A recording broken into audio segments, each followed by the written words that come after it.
talking to myself again. But it's the only...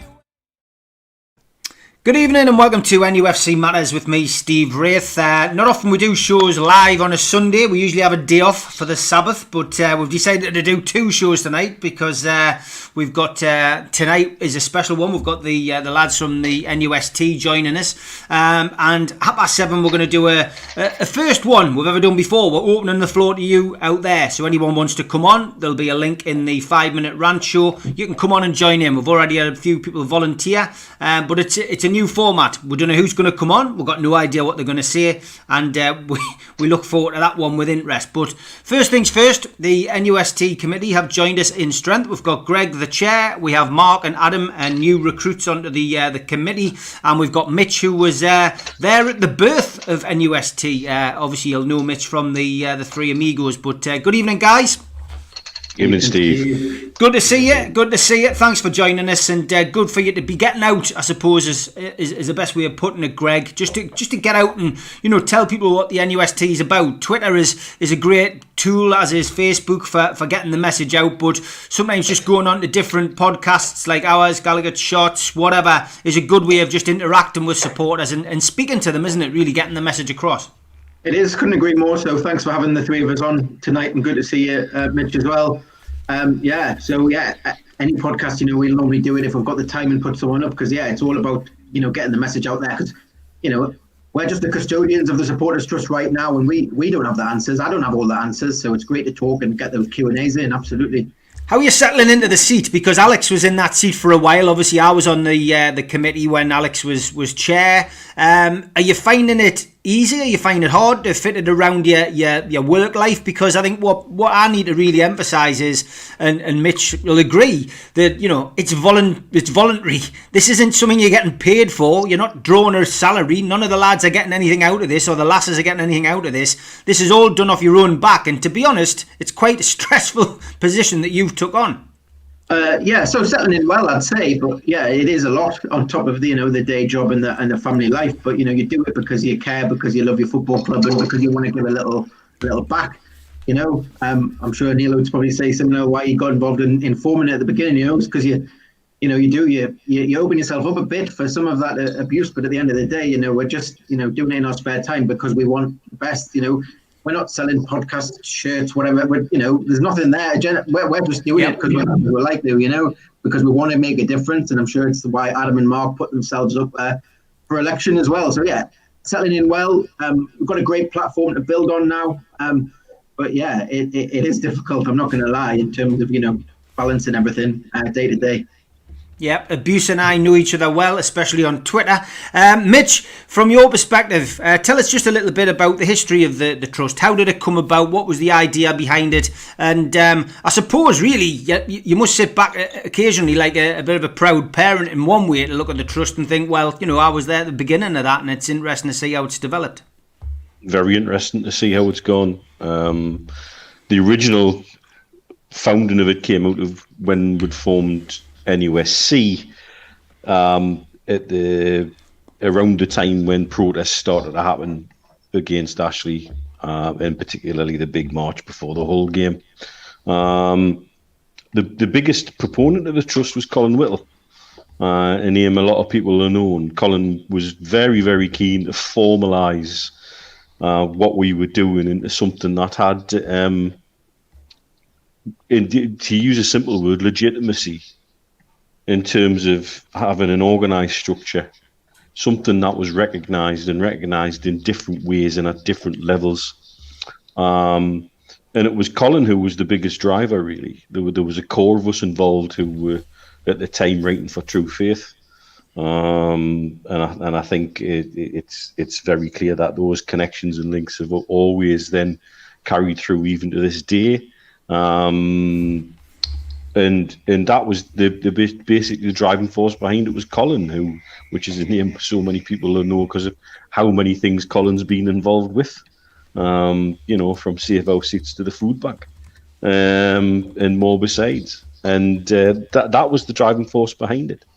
And then as it developed, as we put the articles together and the constitution together, They decided they wanted somebody, they needed an interim chair, the founding chair, as you will. And I think they put everybody in a line and said, anybody interested, step forward. And I must have been not concentrating while everybody took a step back. And that was me in the hot seat. And yeah, and loved every minute of it, to be fair. And you're right, sometimes I look at it and it's very hard for me to keep my gob shut sometimes, because the current board should be allowed to go and do their thing without the old guy in the back saying, oh, well, if I was the chairman, I would be saying this and I would be doing that. And I don't think it's fair. I don't think it's fair for me to act like that, because, you know, as we touched on Friday night, we don't always agree. And so people involved with the trust should be allowed to do their thing. I've got some strong opinions on occasion, and I try and keep it to myself and just let the guys get on with it and respect the guys that are doing it, because I do know every single inch of the hard yards that are involved in doing these things on a voluntary basis, and at times taking flack for it, and you think, why the hell do I bother? And there are difficult times, but thankfully there are many more good times that outweigh that. Yeah, okay, good stuff. So hopefully everyone out there who's not heard of NUST will have an idea of who they are. I know we've got plenty of people who would like to ask questions. We'll go straight to Lee Taylor then. Lee just basically asks a simple one. He says, evening lads, during Steve Bruce's time at the club, has he ever approached the trust? I think that's an interesting question. I mean, you know, Rafa Benitez was, you know, very good at, you know, speaking to supporters. I mean, you know, I was involved with Rafa for 3 years in that capacity to introduce him to supporters, take supporters down to meet him after the game. You know, has Steve Bruce ever done that? Do you know, Greg, as far as you know? No, we've made an offer to him, though, to meet with him, and that hasn't come forward, to have a chat around trying to make him understand why his language winds up Newcastle fans and why he's so condescending, and to try and get into him. But to date, we've had no response to that offer. Would that go to him? Would it go to Lee Marshall? That kind of thing. So that went through. That one went through Lee Marshall, and I also repeated it on Look North. So I hope you've seen it. Yeah, but interesting choice of language certainly this week in his press conference. Joe Walker says, in a word, what do I get for my money joining the trust? So I think we'll let Mark and Adam say a few words on that. I reckon. Bring them in. Okay, Mark. What would you answer? What would your answer to that question be? Yeah, I suppose my question back to Joe would be, what does he want from his money? You know, because it's £1. Well, £2 initially, then £1 every year after. And I suppose what we aspire to be, in a nutshell, is a voice for supporters. Now, we don't need to go through it all time and time again on different shows, but you know, when you remember, you get the email confirming exactly what we've been doing, what we're up to, and also what's working, what hasn't worked. And we're always open for communication with the supporters. And we're always open to sort of listen to the supporters as well, understand, you know, learn from mistakes, but also get ideas. You know, that's why we've introduced the council, and you know, we spoke with Mitch himself about that a few months ago in regards to a potential play for him to be involved. You know, for us, we want to grow, and that's probably one of the reasons why I stood for election this year, because I was sick of standing back and leaving people to do the fighting for me. But in regards to what people get for the money, then, you know, if Joe wants to reach out to me on Twitter, which is what I'll always do, or email me directly, I'll have a conversation with Joe. Let's have a chat with what he thinks he's getting, and if he doesn't think it's value, we can always have an open conversation. Yeah. Okay, Adam. What about you? What's your view on that? Yeah, I mean, I would second some of what Mark said there, Steve. I mean, part of what the trust can do for fans are the things that the club aren't able to do right now in terms of communication. I mean, we've been dealing with ticketing issues really all year, and I'm not a season ticket holder. I've always been open about the fact that I'm not located in Newcastle like you guys, so I don't have the same access to the club that some of you do. But we are helping fans communicate with the club and deal with the club on ticketing issues, which has not been a strong suit for the club. It's been something that every season ticket fan has been upset about and frustrated by. So we're acting as a conduit for those fans to get in touch with the ticket office, to get in touch with the club about where those deadlines are, where they stand, whether they'll be moving any of those deadlines, when they'll be refunding money, what your options are about those refunds and things like that. So from a purely logistical standpoint, being a member of the trust gives you access to an advocate in any board member, whether it's Mark, Greg, myself, or any of the other ones. We're all out there trying to make the club better. It's certainly not easy work, as Greg said, and the two of you both know all too well. It's not an easy club to deal with. We're doing the best we can. As Greg said earlier, we're very much hoping that Steve will join us. Steve Bruce, will join us on a Zoom call at some point. The club seems relatively open to that. I don't want to make any sort of promises, but yeah, I mean, just from a communication standpoint, we're trying to take the fans' voice, whether it's good or bad or ugly. It's a lot more ugly these days, but we're trying to take that voice and echo it towards the club and amplify it the best way that we can. Okay, Dave Cook says, it's great to see some NUST board members on tonight's show. It might not always feel like it, but NUST fans do appreciate much of what you're doing. That's backed up by Brandon Jones, who says, hello, I'd like to say I'm so happy to see just a few members of the NUST board members on here. Keep going and get us the takeover. If only it was that easy. Joe obviously still having a bit of banter about the £1 and the £2, but reach out to Mark. He did say give him a shout on Twitter, and or give Greg or Adam a shout out on Twitter as well. Andrew, the takeover, we've talked about it until we're blue in the face on this show. You know that a lot of us on this show are very positive that it's going to go ahead. Unfortunately, there are people who feel it won't go ahead. Let's put it this way. One half's going to be right, the other half's going to be wrong. We're just going to have to wait and see what happens, and I'm sure we'll all get on famously whether it does or it doesn't. Peter Robson, I'm clueless as to what the trust's actually achieved over the years. Please put me in my place if I'm wrong. I know you've got a list, Greg.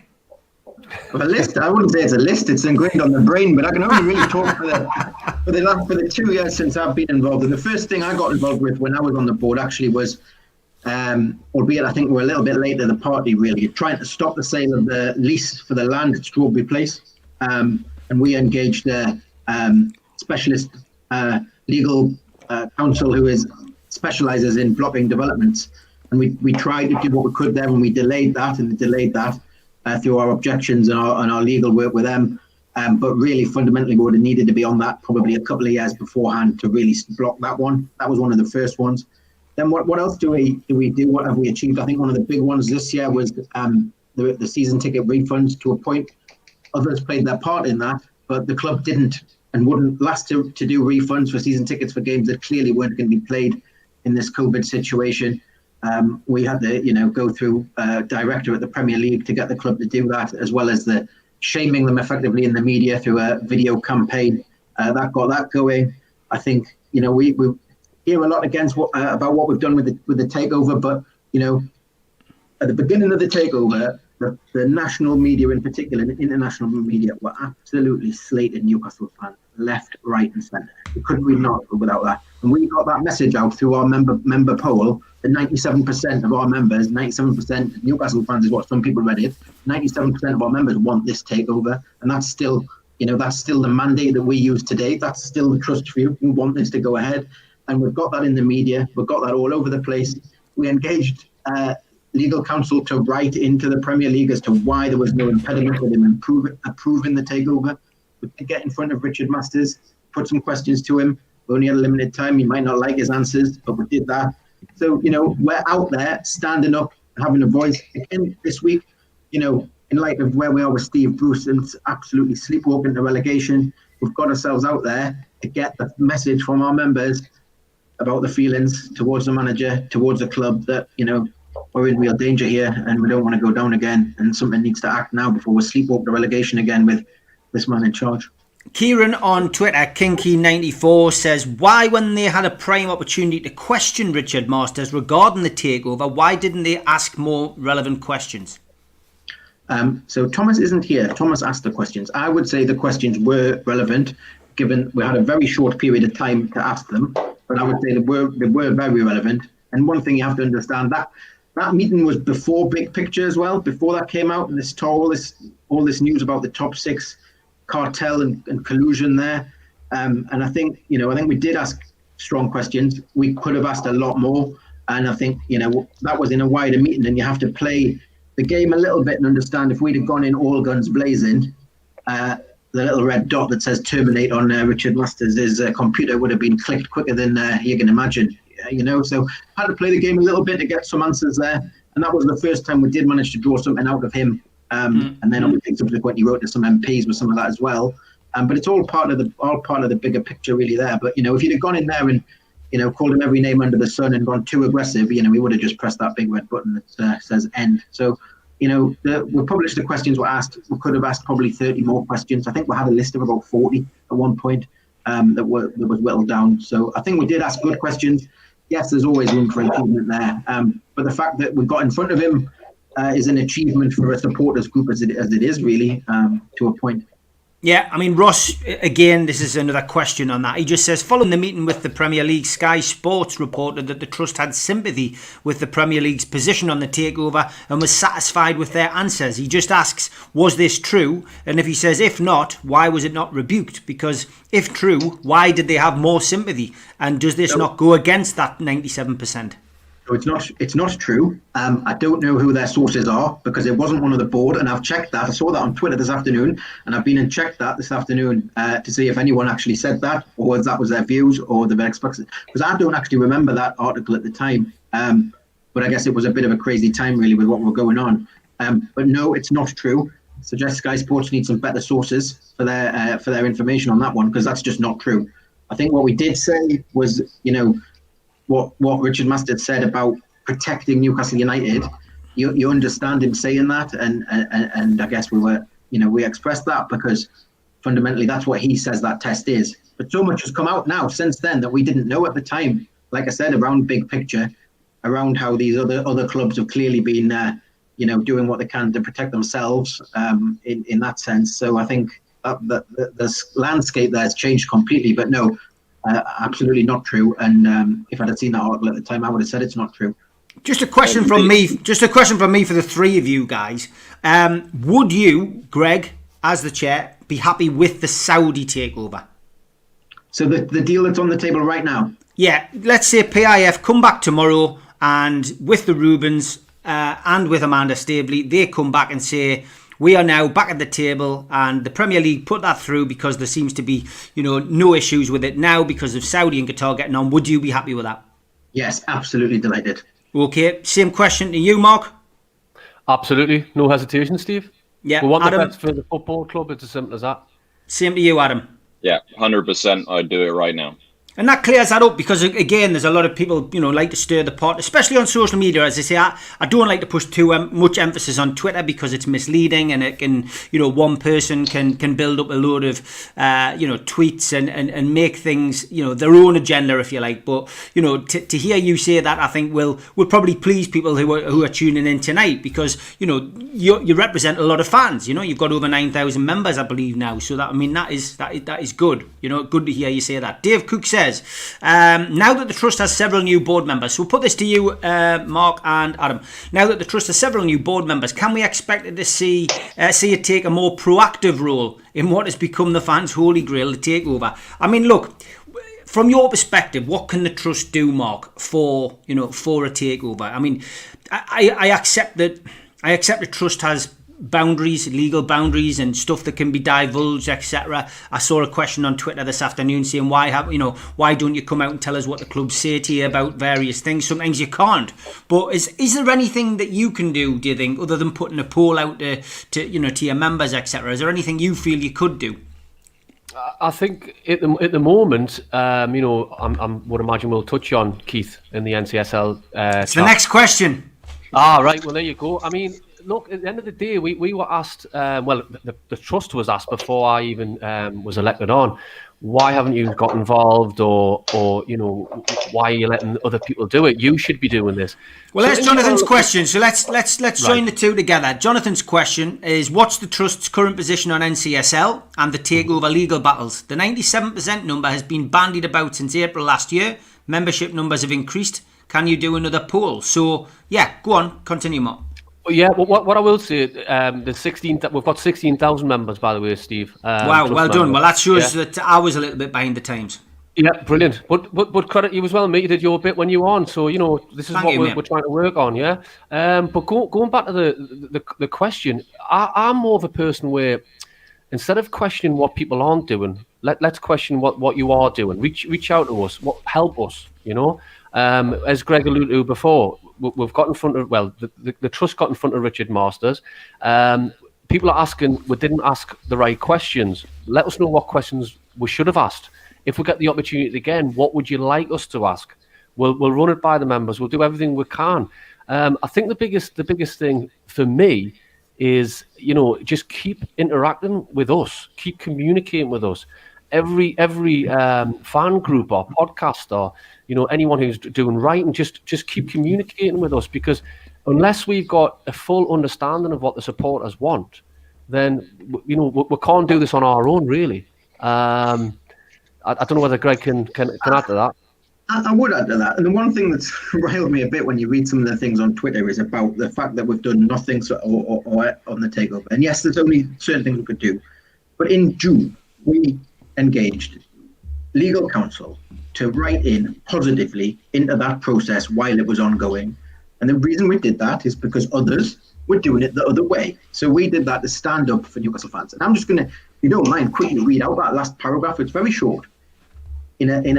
Following 5 pages of legal analysis, our barrister wrote to the Premier League and said, in consideration of the above, the Newcastle United Supporters Trust wishes to express to you its support of KSA PIF's involvement in the proposed takeover of Newcastle United. Additionally, that 96.7% of our members are in support of the takeover and KSA PIF's involvement with the same. NUST wished to highlight the points set out in this letter for your attention to ensure the same are included in the FA Premier League's board's consideration when making a decision in respect of the KSA PIF pursuant to the owners and directors test. If that isn't in favour of this takeover and putting that legal letter into that mix, I don't know what is. Okay, Adam, your take on all of this? Yeah, I mean, I would just say that I think the previous question is right. I think that now that we have got improved membership or improved numbers of members, we probably should do a poll, although I would fully expect the result to be exactly the same. I mean, maybe you'll get closer to 100% instead of 97%, but I don't think fans have changed their opinions since that time. We would get more replies, but the same outcome. I would also echo the point that everyone here has made, that hindsight is 2020. I think if we knew now what we didn't know then about the Premier League's interactions with the buyers, with the sellers, with the groups in between, maybe the questions would have been different, Steve. So I think that, again, it's absolutely perfectly fine to sort of question the questions that were asked at the time, now that we're so much further down the line. I think at the time they were appropriate questions, especially considering I think we only had about 15 minutes of the agenda to raise those questions, if I remember that correctly. But again, if we did that meeting now, I think the questions would be different, and I think that would absolutely be fair as well. So in terms of the question about what can we do to help push the takeover along, obviously the things that Mark and Greg have mentioned, but also just generally we can help craft the fans' opinion on that, whether that's taking feedback from Twitter, whether that's taking feedback on shows like this and in conversations with the likes of you and Mitch and others. That's really, really an important role that the trust can do, is help craft that message. And again, not just the members that we have now, but the fans in general. We can help take that on and again amplify it to the voices that will, or to the ears that will listen to our voices, which in some cases is just the media. It's just journalists, whether it's Greg talking on news channels or us doing events like this. That's all an important part of what role the trust can play in helping move any of that messaging along. Okay, good. Yeah. Can I Go on, Greg. Yeah, go for it. And I don't think we've said this yet because we're still waiting for an answer, but it's worth probably letting everyone know that I didn't realise it had been this long. We wrote to the Premier League again with 5 questions on the 20th of November, and 5, with the change in circumstances there, we haven't yet had a response. But 5 more on the takeover, particularly around, what's happened since. We haven't got a response yet. If we get one, we'll share that. Okay, my picture seems to have frozen, but I presume you can still hear us. It's not a bad freeze, at least I haven't got my eyes closed. Z Gov says, Mitch, how close did you get to finding buyers when the trust was formed as NUSC in 2008? We would have been the buyers.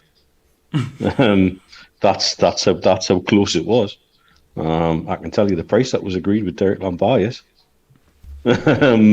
And I could go on, you know. The person really to talk about this would probably be Bill Corcoran, because God, the work he and others put in creating a legal vehicle for people to collectively invest and raise the money to go ahead and buy the club. And we did it ourselves. Yes, we can campaign, and we put miles and miles and miles in the road shows to reach out to people and communicate with people, and to try and generate the interest in the campaign. And like many things that have gone before, which involves our fans collectively getting together and putting their money in the pocket, in their hands in their pocket to get the money together to do things. Like, for example, when Sir John Hall launched the Shares initiative, which wasn't successful. To be fair, I get why people are cynical.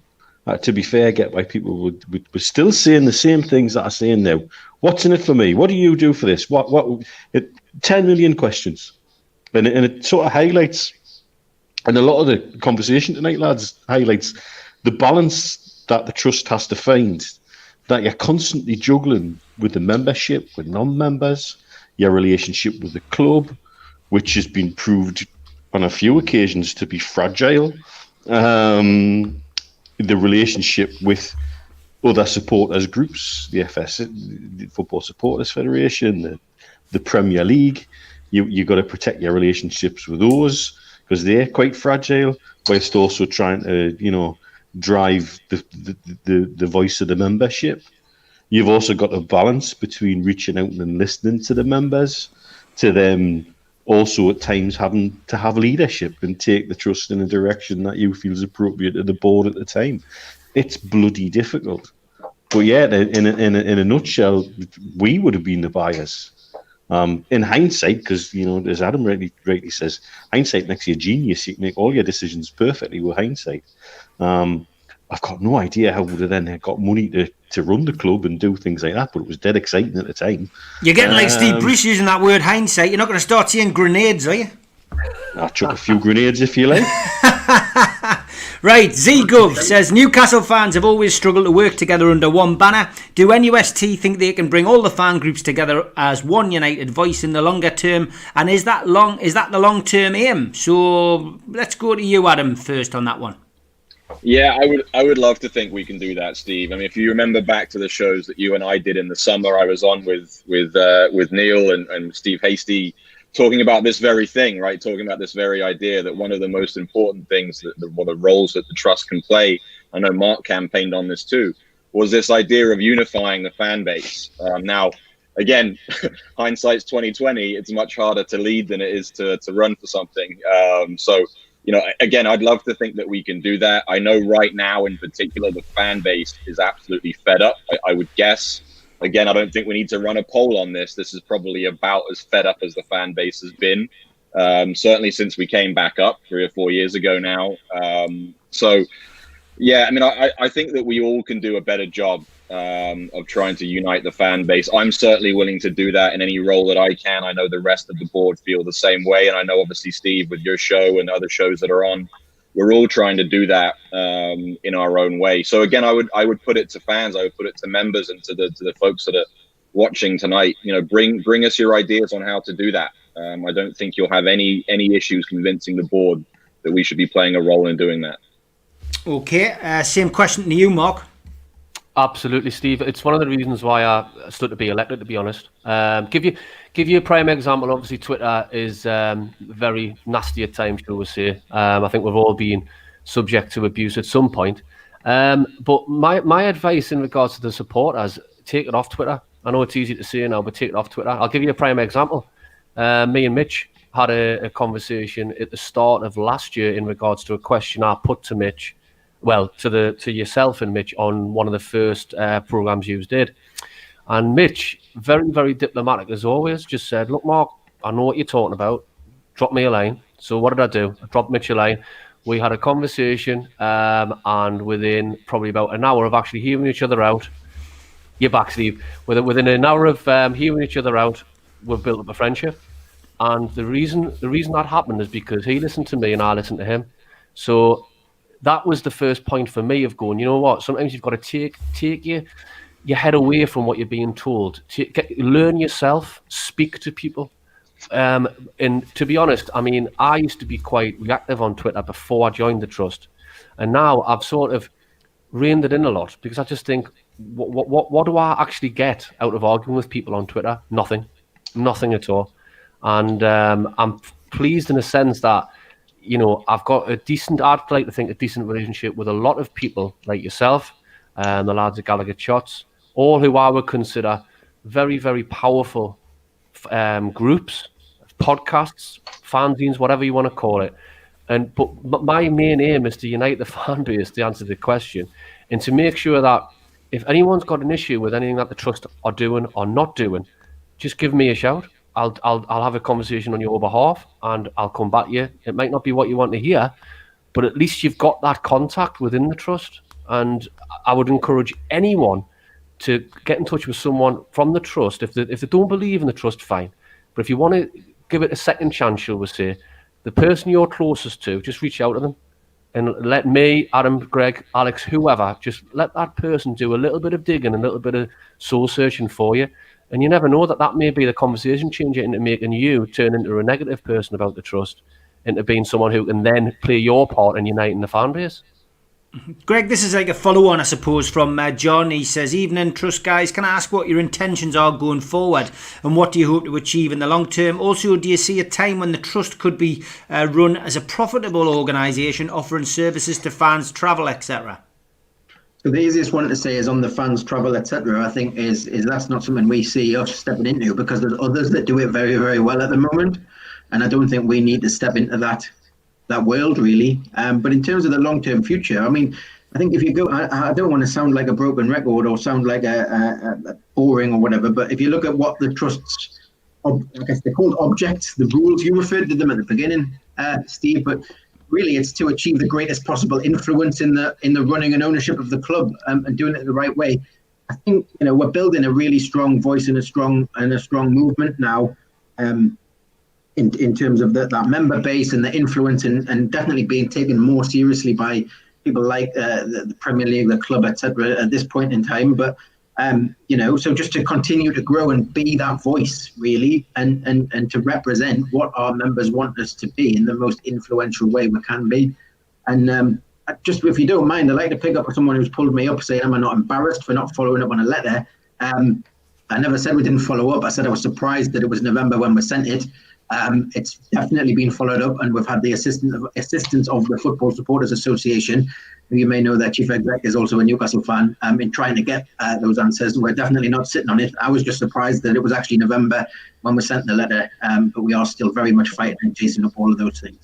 Okay, good stuff. Big thank you to our sponsors for this month, the Old Coach House Distillery.co.uk, the world's first alcohol-free distillery. Visit their website, enter code OCHD to claim their introductory 10% discount and get the most out of your Mindful Dry January. Try that gin-esque. Sales have been very good, apparently, since we started promoting it, so I'm pleased to hear that. And a big shout out to John at qtechshop.co.uk, the makers of pool tables and snooker tables in Wallsend. Of course, they make the t-shirts that you can buy from NewcastleLegends.com. If you like the show, click on the banner in the bottom right hand corner, give it a like because that's important for us, and please subscribe if you're a new visitor. We've pulled in 300 new subscribers this week, which is great, and it's free 7 nights a week, different shows. Please tune in, and sometimes you get 2 shows for the price of 1, and we're doing that tonight, and we're starting this off. Your podcast needs you. It's the 5-minute rant. We've already got quite a few people queued up and ready to go.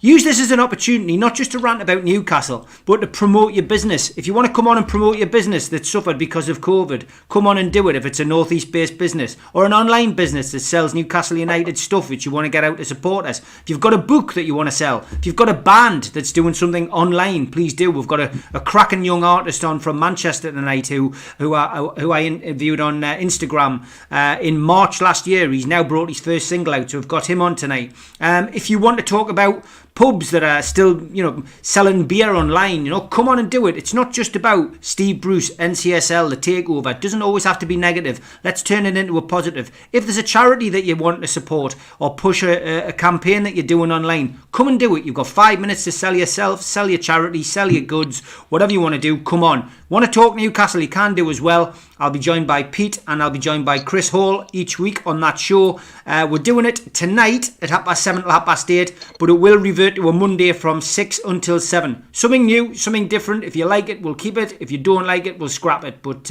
please come along tonight and give it a go and let us know what your thoughts are. The other thing is, in the links for the description for that, you can actually come on and join the show yourself. So if there's something that grabs your fancy or something you want to say on that day, then jump in and say it on the show, so that would be good. Jason Carter says, can I ask who these NUS team members are on the panel tonight? I was late in. I know Adam, of course, but who are the other two guys and what is their history with the club?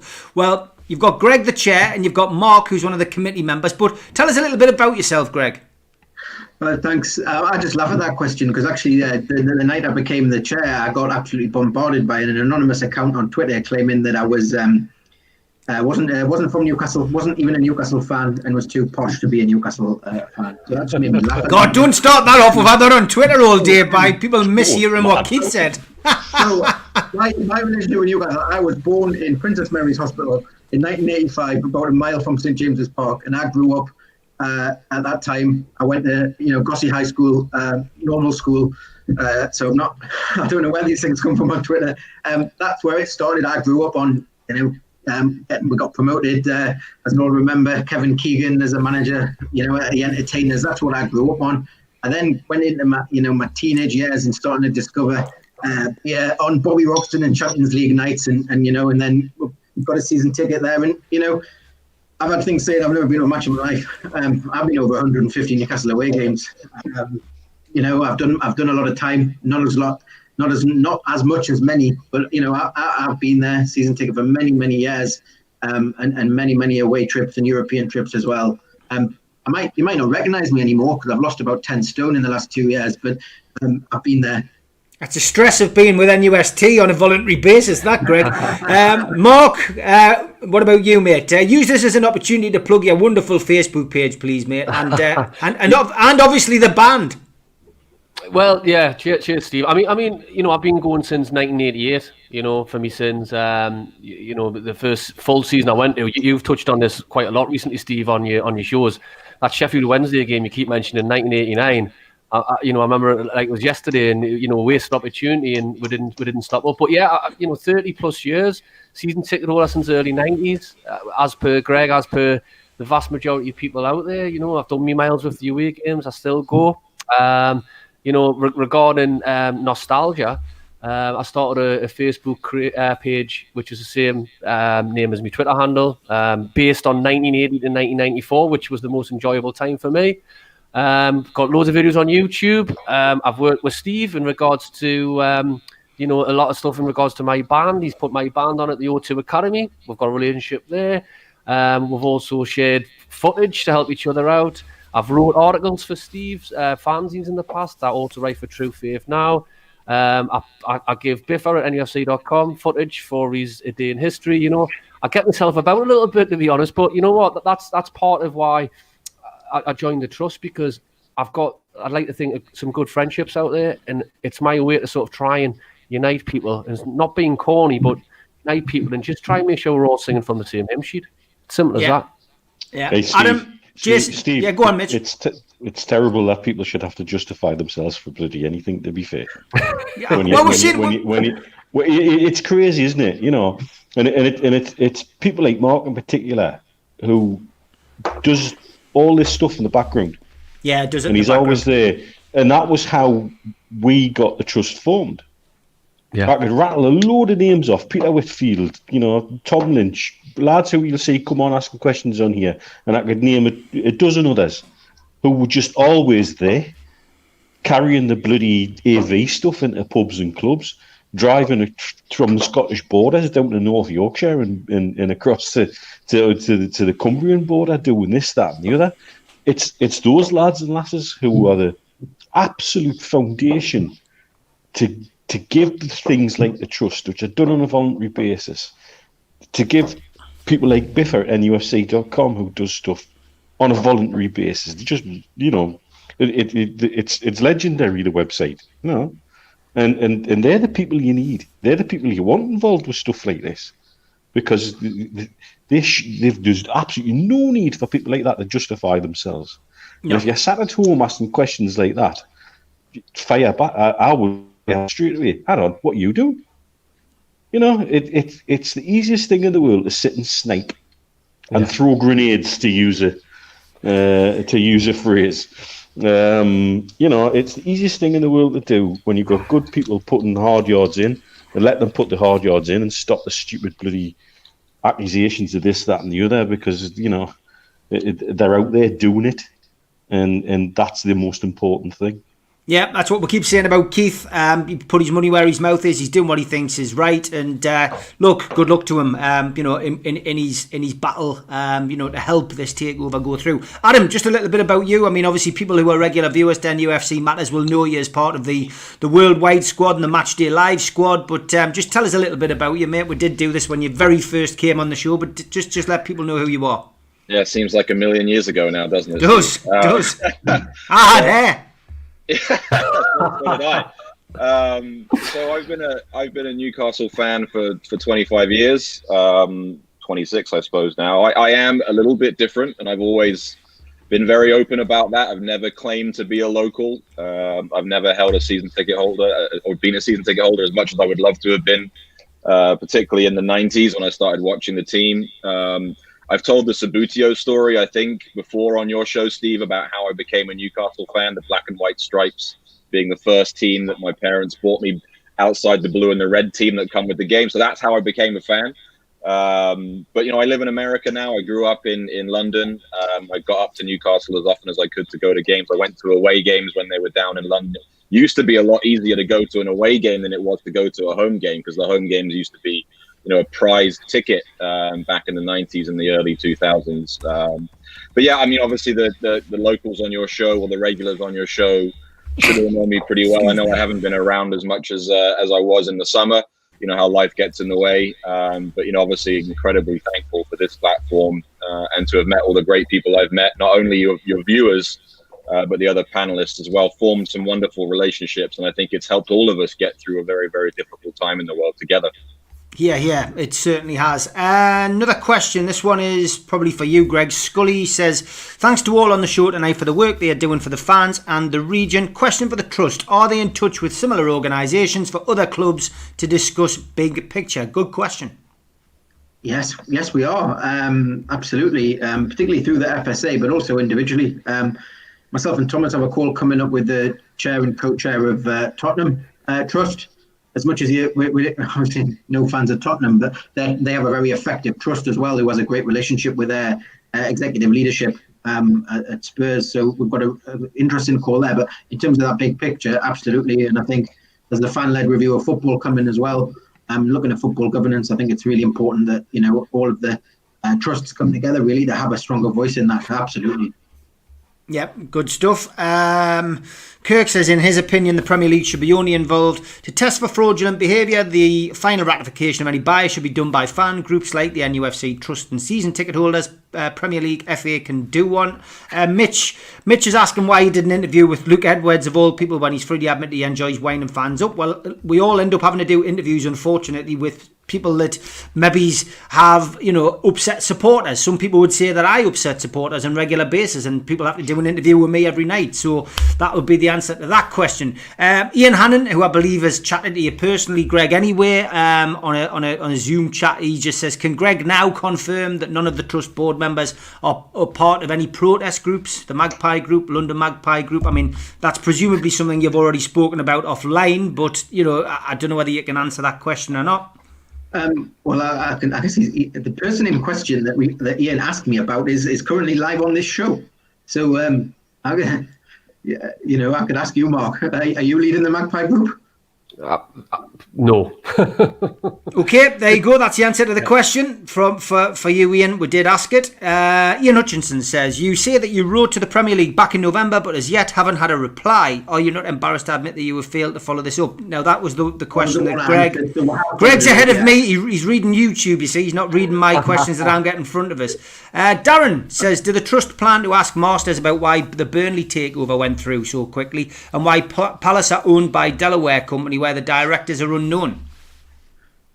It's something we could consider in terms of the fairness and the application of the process. Absolutely. I suspect he doesn't want to talk to us anymore, but it's something we can certainly consider that, because I think it's only right that that test is applied fairly across the board. Adam, I don't know if you want to say something on that, but that's something we can certainly think about. Yeah, I mean, I've been advocating for this on Twitter. I don't have nearly as many followers as most of you guys on this show, but I've always said that the main issue that Newcastle fans, whether it's on this show or any other show or just fans across the world, had with the Premier League's position with the Newcastle takeover was transparency. So now that there's been another takeover, I think it's the first one since the Newcastle takeover back in the summer. Correct me if I'm wrong, the Burnley one. I would love to see a transparency around that takeover. You know, why not release some information about it? Why not release part of how the owners and directors test was done?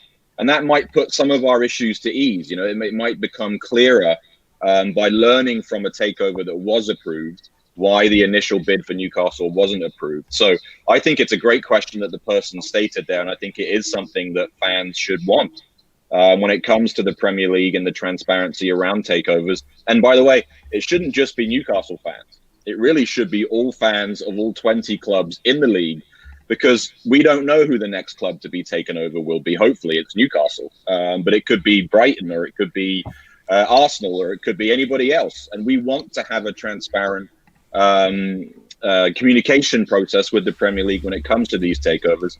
Not only do fans deserve it, but the owners of the clubs deserve it. The board members of these clubs deserve it. The stakeholders in the Premier League deserve it too. So I've rambled on a bit there, but I completely agree with the question there that there should be more transparency around how these takeovers proceed. And the Burnley one would be a perfect one to talk about with the Premier League. Yeah, Chris is just saying, why do you have to be on Twitter? I suppose it's the same reason as we all do, for a bit of transparency from your perspective, but so you can communicate with supporters on a different platform, Greg. Yeah, absolutely. So, I mean, we've got obviously quite a few followers on Twitter, but we're also trying to get that out on Facebook and Instagram. But actually, it's a very good point. And one of our biggest challenges of an organization is to get the message off social media. You know, 10, 15 years ago, that might have been through the Chronicle, but that doesn't work anymore. So how do, one of the big challenges we ask ourselves now is how do we actually get that message about what we're doing and what we want to do? And I often use actually my dad as a litmus test as well for what's going down, because he's not on social media. And if he hasn't heard of it, is it, so you've said this a few times, Steve, I know you have, that Twitter only represents a very small proportion of the overall Newcastle fan base. You see that on some of the actions that have happened in the past. And I use my dad as that little litmus test there. And if he hasn't heard of it, how's it filtering through? And so that's actually one of the biggest challenges that we've got as an organization and as a supporter base is getting that message and understanding what everyone actually feels and getting the members' views as well. Yeah, I mean, Steve, just a quick point on that too. Again, we've talked about it on this show. It would be so much easier for a lot of these fans to get together and talk about this stuff in person. And we just can't do that these days. And I don't know when we're going to be able to do that. I mean, the five of us are sitting here in 3 different continents. Mm-hmm. So Newcastle are a global fan base, even if the club aren't aware of that or don't appear to be aware of that. And in reality, if we could all get together and talk about some of this stuff, it would make our lives a lot easier. I think the communication would be a lot better if we were in person. And the reality is the Trust could be doing road shows. We could be doing live events, Q&A events with NUFC Matters, with other groups, but we just literally can't do that right now. And to get off Twitter and echo our voices in a bigger arena would be so much better if we could do that in person. So I look forward to the day when we can do that. I'm not even sure it's possible for me to fly to Newcastle right now, but I would like nothing more than to sit in a room with you, Steve, and the rest of the NUFC Matters family and sort of really talk about what we all want to get out of this role with the club. Yeah. A lot of people asking, do you have a direct line to Lee Charnley? I mean, I know the answer to that, Greg, but I suppose you can answer that as well. I've spoken to him. It's similar with other people at the club. We get bashed quite a lot for not saying what the club say. You probably know the answer, Steve and Mitch. They don't tell you anything, or if they do, occasionally it comes with strings attached. So as soon as there's anything relevant to tell you, we'll say it. You know, we sat in a call with Lee Marshall for 2 hours last week, and let's just say all the actions are on his end, and there's nothing meaningful to tell you. Well, just tell us what that, what's that like for you? You know, is it it must be frustrating. Oh, it is really frustrating, and almost soul destroying at times. And we come up with ideas. We come up with things that could make them better at what they're doing. We've in the last 6 months, we've effectively become the third box office. I think Mark and Adam referred to that earlier, but because our members are getting nowhere with the box office, they're coming to us. We're then helping them. That's a lot. We put ideas to them on how to improve these things, how to improve the return to football, how to improve all these things, and they never take them on. You're laughing, Mitch, because you've probably been there. And it is because nothing's changed. Nothing's changed in 13 years, Greg. We were doing that as NUSC. It's like, we had people involved with NUSC who knew more about the ticketing system and how to get around and work around, and you get to all the people in the box office just because we knew them. And it's ridiculous. So if you are still doing that now, it just shows how little has changed and what the ghost ship that Ashley runs at Newcastle United.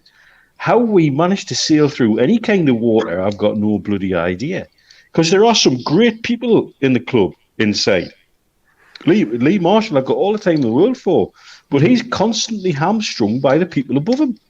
Yeah, and so plus he's doing everything but manage the team at the minute. So maybe he might end up with that job.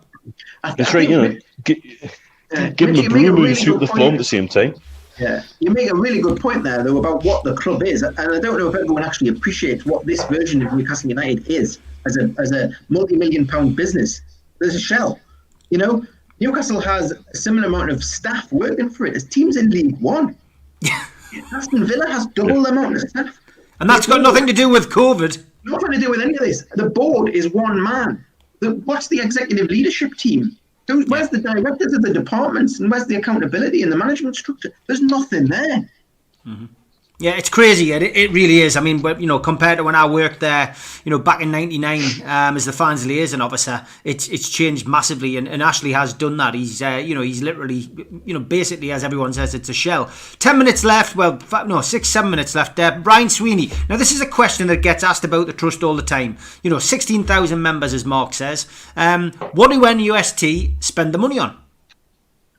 So what do we spend the money on? You're going to mark there, were you? Sorry. Well, look, it's quite clear, right, that to me that, people are always going to want to know what goes on with the money. We see it all the time, whether it's flags, whether it's, a campaign to buy the club, whatever it is. People are always going to want to know where the pound's going, are the £2 going, are the £10 going. When you say 16,000 members, it's human nature to go, well, that's either £160,000 or it's £16,000. So where is it? What it's doing? Yeah. It can't just be paying for stamps and paper, and you haven't got to go for a meeting room because you're all doing it online. So where's the money going, Greg? Well, some of it does pay for what you would say as stamps and paper. So the website isn't free. Yeah, it's not free to send an email to 16,000 people. There's a cost associated with every single one of them because you have to use a platform to do it. We have a Microsoft Teams subscription. Again, I think it's £3. It's a couple of quid a month. But all of those things are there. They're the small running costs that tick along every single month. The rest of the money is in the bank, and that is quite clear. The accounts are audited, they're published, they go off to the Financial Conduct Authority. They're on the Community Benefit Society website. It's all there. They're there for when we need it. So when we engaged a solicitor to write in to object to Strawberry Place planning application, when we engaged the barrister to write to the Premier League, the funds are there for those things, and the board will decide how to use them. But the vast majority of it is in the bank. Yep, okay, that's fine. Answers that question nicely. Dave Cook says it's nice to see Greg showing a bit of passion, something which, of course, people like to see. So that's a nice compliment for you. Alan says it's not the Premiership rule that the club has to communicate with NUST. It is, isn't it? Yeah. Yeah, absolutely. How many meetings is it? How many meetings is it a year, Mark? In regards to, did they have to meet them 3 times a year? Or is it twice or something? I can't remember from my time. I believe it's actually it has to and are willing to do is a different question, isn't it? I think the issue we've got at the moment, Steve, is I've had my eyes open as soon as I've come onto the trust in regards to what we need to do yet again to try and build communications. You mentioned Lee Marshall there, fantastic lad. Little story about him. He actually blocked me on Twitter because I challenged him before I was on the trust. But he's unblocked me now because he knows that we need to build up a relationship. Look, we've got a lot of work to do, Steve. You've been there, Mitch has been there, and we're in control of the baton at the moment, shall we say. And we're going to try our best to build that relationship. It's as simple as that. Yep. Jason Carter says, so what happens if the club doesn't have a supporters trust? Well, nothing really. It doesn't communicate, and they get off lightly. Adam Telford says, just because we're not doing anything doesn't mean we're not allowed to be critical on an opinion, Mitch. No, that's very true as well. But when I see some of the very strong bordering on abusive opinions of people who are trying to do things, that's not fair. That's absolutely not fair. I've got an opinion at times, like I said before, sometimes when I've seen the trust doing certain things, and the easiest thing for me to do would open my mouth on Twitter and go, well, I would be doing it like that. That's not my place. It's not my position to do that. You let the guys get on with it and see how they're going to fight their battle their way. You've got my number, you've got Mark's number, and that's what we do, isn't it? Well, absolutely, yes. Every now and again, I'll get like what do you think of this? And I'll give an opinion, and I'm open to do that. There's many journeys to the same destination at the end of the day, and sometimes everybody can be right. Yep. Just last couple of minutes, really. Just want to go around again, just with the lads, and a lot of people just saying, "Great, thanks for answering the question." I had a few messages on Twitter saying exactly the same. So that was the whole point of tonight. Dan Child, we'll give him the last question. He says, "What are the trust's goals for the remainder of the season?" What are the goals? That's a great question from Dan. I think right now, obviously, we need the club. We've expressed our views to the club. We're in a situation here where actually the club needs to wake up and smell their coffee in terms of where we are. I mean, we've all watched what's happening in front of our eyes for weeks now. So we'll keep reminding them of the need to, not fall asleep at the wheel again and fall away. But I think our main aims and goals as an organisation is to continue to, to grow and be influential, and have as much influence on the things that matter to Newcastle fans the most, really. Probably let Mark and Adam say a little something on that. I mean, Mark, not just football matters are important. We're going through a horrendous pandemic at the minute. People getting laid off. The food bank got queues a mile long up and down the country, but in Newcastle, it's no different. The trust launched a laptop for kids campaign as well. So you're doing stuff in the community. We've got to, Steve, because let's be honest, as you've mentioned on so many times on your show, Newcastle United fans can be the absolute best in the world, and we are the best in the world when we're all chipped together. Nights like this, the food bank, things like that. Everyone's got a part to play. Every single one of us, everyone watching, every Newcastle United supporter. For us, the biggest concern at this exact moment is relegation. Let's be honest, because we are dragged into it, whether Steve Bruce will accept that or not. And I think what a lot of people have got to remember is we're all supporters. We're all fans. We're not just random Tom, Dick and Harrys who've been elected to a board just to make up the numbers. We're all Newcastle United supporters. So when I'm annoyed, it's the club not giving me a refund on my season ticket. I'm fighting for myself, but I'm also trying to fight for the supporters as well. But moving forward for the rest of this season, what I would love to happen now is for, even if we got one person signed up on the back of this show, that's a positive. And the way I look at it is we need to just keep building momentum between all the supporters, all the fan bases. And what I said earlier, the crucial thing for me is not to just start shouting and hurling abuse on Twitter. There's plenty of us on the board, and there's plenty of people out there who will contact us on your behalf. Just get in touch. Let's have an open and transparent conversation about it.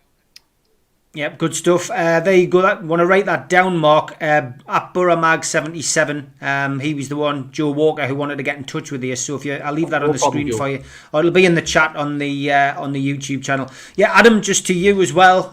Just how do you see it going for the rest of the season for the trust? You made plenty of positive comments tonight, just about progressing, etc. What else would you like to see be done? Yeah, I mean, I think, we'll continue to work hard in the community, and we've started a relationship with the foundation, as well as the other efforts that you've mentioned tonight. So I hope we continue to do that, because we do need community now more than ever. And I'm saying that as someone outside the local community. I feel like the Newcastle community, the Northeast community, needs each other more than ever right now. So we will continue to try and push that agenda forward. We'll work with the foundation. We'll work with other local charities and other local groups. But in terms of the club, I mean, forget the on-the-pitch stuff, which we've talked plenty about.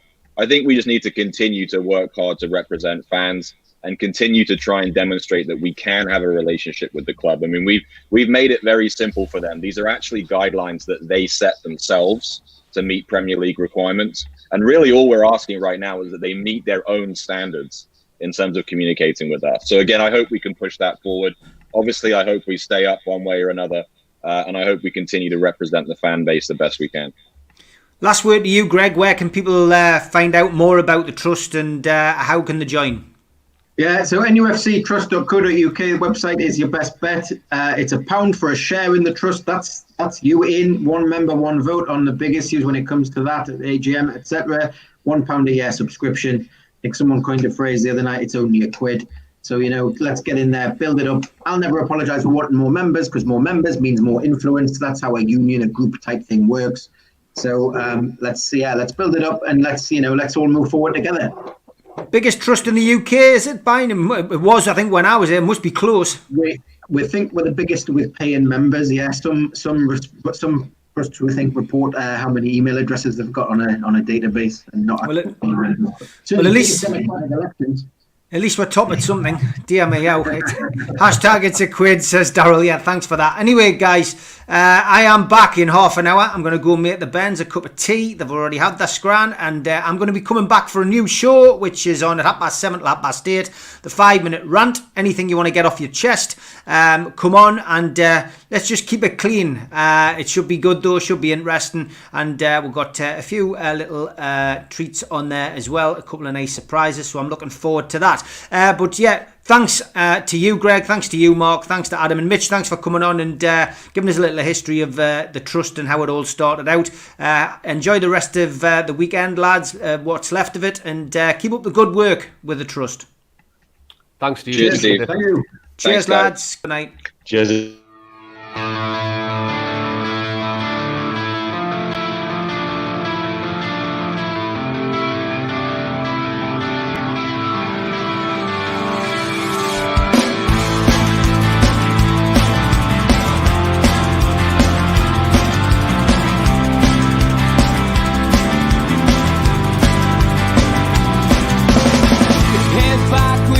Attack. It feels like I've been talking to myself again. But it's